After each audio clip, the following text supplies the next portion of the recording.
So for this video, I'll teach you how to put girl in FB timeline. Siyempre, una, buksan nyo yung FB nyo.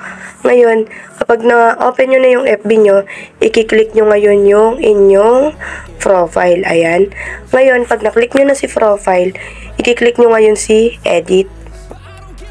Ayan. Pag na-click ngayon si edit, i-scroll nyo siya pataas. Ayan, hanggang kabababaan. Ayan.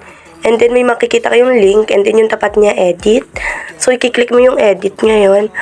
And then, ngayon, social link. Ngayon, mag-a-add tayo ng social link. I-click lang yung social link. And then, click yung platform.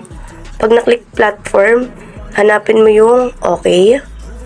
Ayan, click mo lang yung okay.